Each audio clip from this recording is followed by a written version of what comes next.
Hello YouTube, Kanji Bonam here, and in this video, like the title suggests, I will be discussing my NBA hot takes.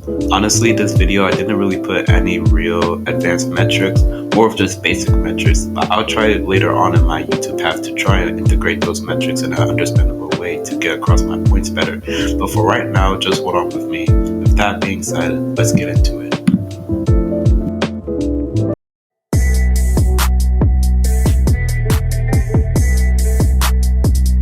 Alright, let me emphasize by saying this. I will admit to being more biased towards this take because I've never watched MJ live. All I've seen from MJ is the statistics, highlights, and full game replays, so take what I say with a grain of salt. With that being said though, people might be confused with this take because later on in my YouTube career, you'll see that I might be one of the biggest Bulls fans you may ever come across. So with that being in mind, I think MJ dick writers overall are worse than LeBron sexuals. Alright, let me be real. LeBron sexuals are annoying as hell. They could be some of the most toxic, biased, irritating people on the whole internet. But let's not pretend Jordan dick writers aren't also as annoying as them. Since Jordan is more unanimously known as the GOAT, they can get away with it. But I swear to God, some people act like Jordan was some flawless god who could do nothing wrong. Jordan, obviously one of the greatest and definitely had a huge global impact on the game. But let's not pretend he was totally perfect. He was a washy three-point shooter, a bit of a ball hog earlier in his career, and wasn't the greatest of teammates at times. All this criticism isn't a knock or a jab at Jordan, it's literally just constructive criticism that all players have. There will never be a singular perfect player who plays for the NBA, and there will never be one, and Jordan is that. Even LeBron fans can attest to LeBron having flaws like his free throw shootings. That's another thing too. Jordan fans are so quick to label LeBron as overglorified and biased, but they're just as bad too. The same Jordan fans who knock on LeBron for being 4-6 in the finals will go off on context when the Jordan 1-9 argument before Scottie comes into play comes in too. Or when they will knock on LeBron's 2011 finals performance, but when the 1995 Eastern Conference semifinals choke comes into the discussion, they quick to pull out the Jordan was coming back from baseball. He wasn't ready. He wasn't in basketball shape yet. Motherfucker, he came back to basketball months before the playoffs, and he wasn't in great shape. He also had a great series himself. I don't know why they pretend like he didn't. Like he was great himself. No, he wouldn't have EP'd.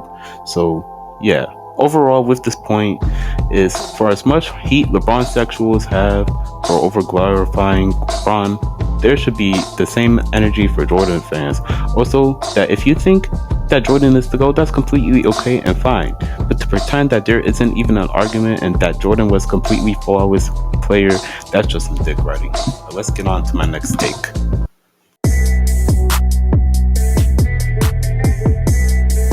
Alright, another highly controversial take. Before my second NBA hot take, I have Magic Johnson not being top 10 all time. Before you old heads storm out the video, I promise this is not an old head bash video, but let me explain myself for my take right here. I have three main reasons why I do not have Magic as a top 10 player. One of those reasons is that aside from his elite playmaking / passing ability, he isn't really elite in many other areas in the game. Scoring wise, he was alright. I'd even say he was above average, but when you compare it to all-time top 10 players, it looks very mediocre at best, with his highest scoring ever season not even being above 23 points per game, and overall career scoring average not even surpassing 20 points. Also, Magic obviously wasn't a great three-point shooter, but to be fair, Magic did enter the league when the three-point line had just been introduced, and also he became a valid three-point shooter in the late stages of his career, so I won't hold it too much against his case. Another thing is that despite otherwise his great physical build, he was still a very mediocre defender at best. He's not awful. Actually, earlier on in his career, he was actually pretty sturdy and actually led the league in steals per game for a couple of seasons. But for the latter parts of his career, he was very meh on that side and at times could be considered below average. With that being said, another factor of Magic that doesn't have a detriment to his career per se, but overall makes it less impressive, is the glamorous amount of help Magic got from the beginning. Imagine having a player that people unanimously had as the GOAT or as a top 3 player at that time, plus him in his prime, winning the MVP that same season to begin your career with. Now, don't get me wrong, Game 6 Magic in the 1980 finals was to describe it as magic. Absolutely incredible performance to seal that final series, but let's not pretend if it hadn't been for Kareem being injured in that game, the finals MVP would have probably went to Kareem. Also, if we're gonna knock on players like LeBron and Curry for having quote-unquote super teams, I believe that same energy should be delivered to Magic too, because in '87, he not only had Kareem, who was older, but he had a Defensive Player of the Year in Michael Cooper, the prime James Worthy, and the fourth best three-point shooter percentage-wise in the league at that time in Byron Scott. Magic had lots of talent to surround him his entire career, which definitely inflated him to having more success than winning. It's obviously not a bad thing. This is what should be the case for upcoming superstar players like Magic, but it definitely puts a slight decrease in the overall impressiveness in all his success. With this take, it perfectly transitions into my last reason, which is that the era that Magic played in was one of the least competitive eras team-wise.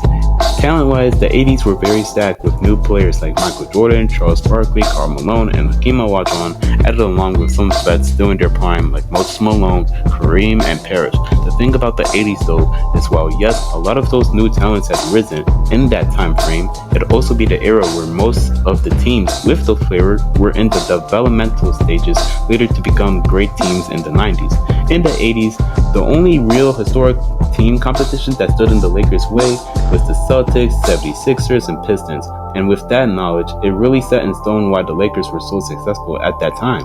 Again, this isn't really Magic's fault because it's just the era that Magic just happened to be in, but it gives extra context into why Magic was successful as he was in that era. There's other variables why I don't have Magic top 10, but I think I nailed down the three most important reasons why I got it like that.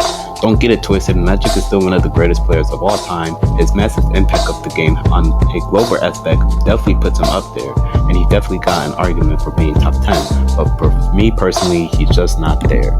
Let's get on to our next take.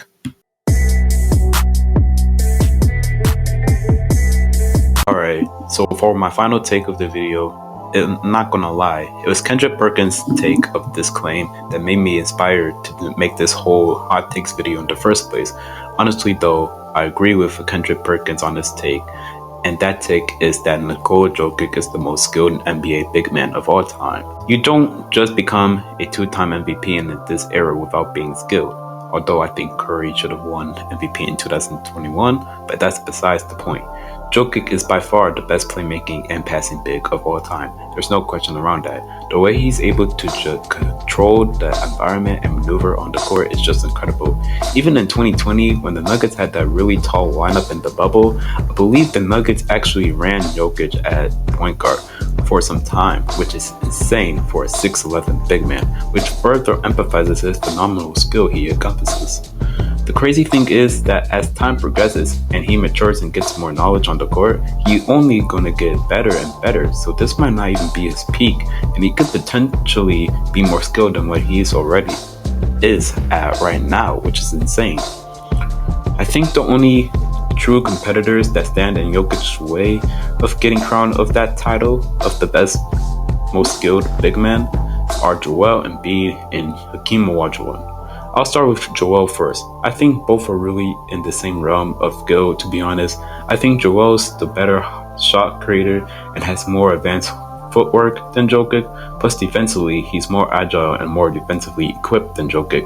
In my honest opinion though, I think the scoring distinction between the two of them are around the same because you can argue that Jokic has the more resound game and they have around the same scoring averages amongst each other.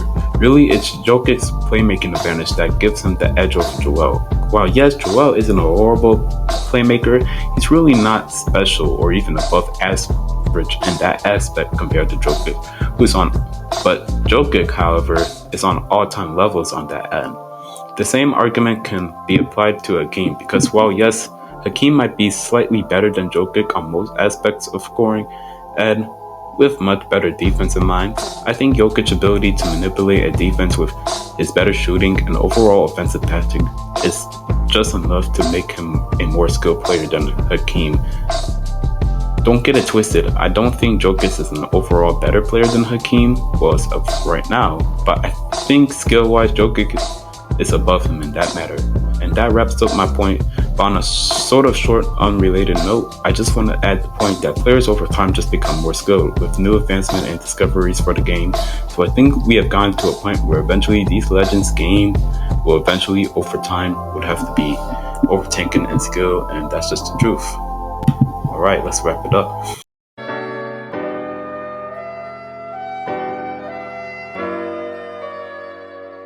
Alright, that's my hot takes. Definitely lots of room to argue, but that's what makes not just basketball, but sports great in general. Being able to have a different opinion and say how you truly think is a good practice to have. And hopefully some of you guys have the same opinion of me. Hope you enjoyed the video and continue to strive for greatness. And I'm out. Peace.